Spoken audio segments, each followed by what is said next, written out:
The movie is set in a dystopian future where pollution and climate change have reduced the world into a dark and dilapidated place. To cope with this, the human body has undergone numerous biological changes. Some of them include the disappearance of physical pain and infectious diseases. Moreover, due to the scarcity of pure water and food, the human digestive system has started changing. He opens up with a little 8-year-old boy named Brecken playing at the beach. He appears to be having a good time, but his mother, Juna, warns him not to eat anything he finds on the ground. This indicates that Brecken has a habit of eating unwanted stuff. After a while, he returns home and enters the washroom to freshen himself up. Brecken first brushes his teeth, then cleans his face. But after that, he shockingly sits on the floor and starts eating the plastic dust bin kept there. The teeth are so sharp and advanced that he chews the hard material without any trouble. Juna notices him in the act but doesn't say anything. It is evident that she is tired of her son's unnatural behavior. So at night, she decides to take matters and do her own hands. When little Brecken goes to bed, Juna slowly approaches him, holding a pillow and puts it over his face. Brecken shouts for help, but Juna presses the pillow hard and suffocates him to death. While doing this, she does not show a single sign of guilt or remorse. Following this, Juna sits on the toilet seat, calls her ex-husband Lang and informs him that she killed Brecken. She also mentions that she never considered their son anything but a monster. And now that everything's over, she wants Lang to come home and take the boy's corpse away. As soon as Juna hangs up, Lang breaks down into tears, devastated that his only offspring has been taken away from him. Later that night, he arrives at the house but does not find Juna anywhere. When he finally comes across his son's body, he once again becomes emotional and starts crying.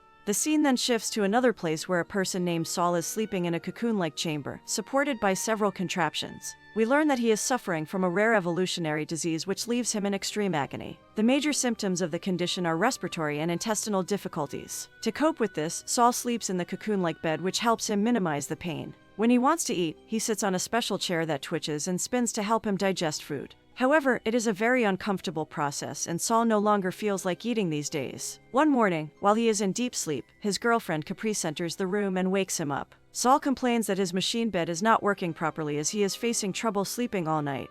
In response, Capri calms him down and reveals about the test results they performed recently. He explains that Saul is developing a new organ inside his body, and this is why he is experiencing pain. She then inserts a black tube inside his stomach and observes the new organ. Capri tells him that she cannot exactly figure out the organ, but it seems similar to an adrenal gland. Afterward, she takes him to the National Organ Registry to trademark his new organ. Inside they meet the head of the department, Whippet, and his assistant, Timlin. Whippet to share the couple that after the complete development of the newly grown organ, Saul will feel no pain at all. He then heads to his office to prepare some documents while the two women start chatting. Timlin asks Caprice what they do for a living and the latter responds that they are a performance artist couple. Their shows usually involve Caprice removing the extra organs from Saul's body in front of a live audience. They use specially designed equipment to perform their shows. Later, Whippet, along with his assistant, strap Saul to a chair and begin investigating his new organ. They also leave a mark on it so that they can track the changes and its effects. Capri tries to film the entire process with the camera attached to a ring, but Timlin stops her from doing so.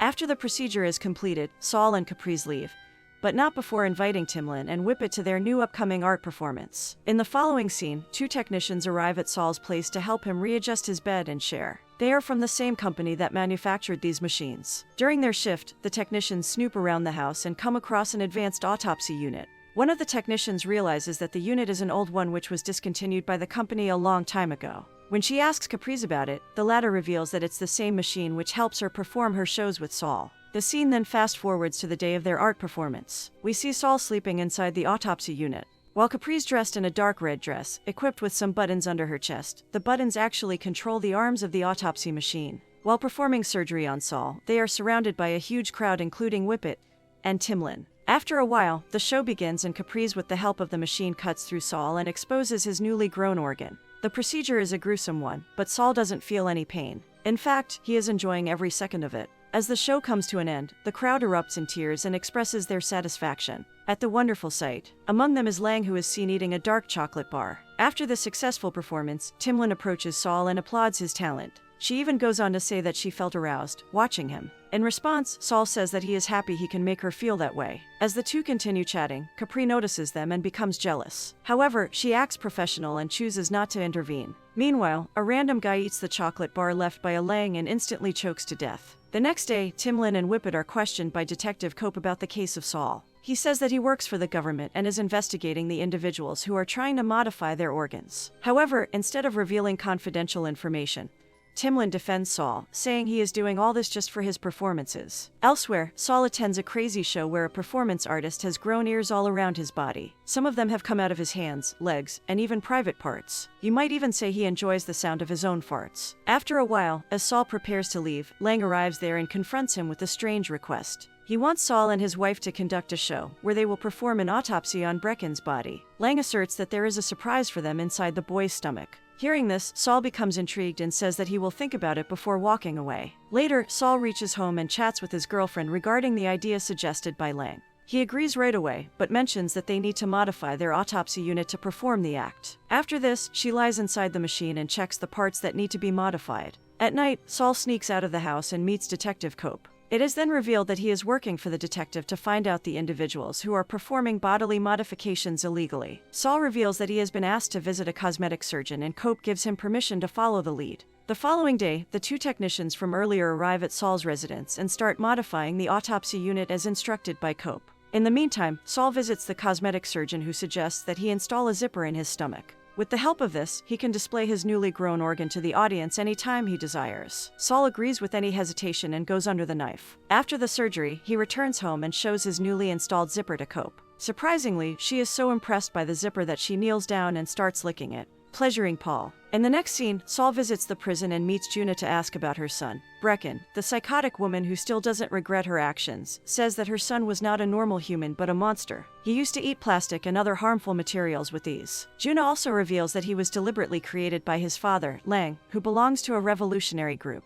This group is infamous for tweaking internal organs and modifying other body parts. On the other hand, Lang enters a factory-like warehouse, where his friends are working hard to prepare chocolates from plastics and other toxic waste. Here, we get to know that random guy at the bar died because of the consumption of toxic waste. Lang then talks to his colleagues and tells them that he will soon let the public know about his son's unique ability to digest plastic. The next day, Caprice attends an art show, where a female Katsen makes scars on her face. Caprice is really impressed by the scars and the elegance in creating them. Later, she is approached by the performing lady, who invites her to make modifications on her face. Caprice thinks for a brief second and agrees. Afterward, she returns home with the scar modification on her forehead and all seems to like it. Caprice tells him that she wants to lead the autopsy they're going to perform on Brecken, and he agrees to let her do it. Later that day, the couple heads to Lang's place and takes a look at Brecken's dead body. Seeing his innocent face, Caprice becomes a bit anxious and starts having second thoughts about the autopsy. However, Lang reassures her that it is fine and explains that he wants to make a statement to the public. His ultimate goal is to stop the government from hunting down the evolutionists. Lang also talks about Saul's feeding problem and provides him with a candy bar as a solution. The latter is a bit skeptical about eating it, so he simply keeps it in his pocket. Following this, Lang reveals how his group members modified their digestive systems to be able to consume and digest plastic. He also tells them that his son, Brecken, was the only human born with a natural digestive system capable of absorbing nutrients out of plastic. The information leaves the couple stunned and they become even more motivated to perform the autopsy. Following this, the scene cuts to the day of the show. Caprice begins the autopsy on the dead boy, while Simlin Lang and several other people are watching from the audience. All the people are anticipating that they will see something unique inside Brecken's body, as the show has been marketed extensively. However, to their dismay, Caprice discovers that the boy has a normal digestive system. Just like anyone else, this leaves Lang speechless. And realizing that his plan has failed miserably, he storms out of the place. He then sits on the staircase and begins crying. Shortly after, the two technicians who claim that they represent the equipment company approach him. At first, they try to comfort him, but when he is distracted, they put power drills into his brain and finish him off. This finally reveals that they too work for the government.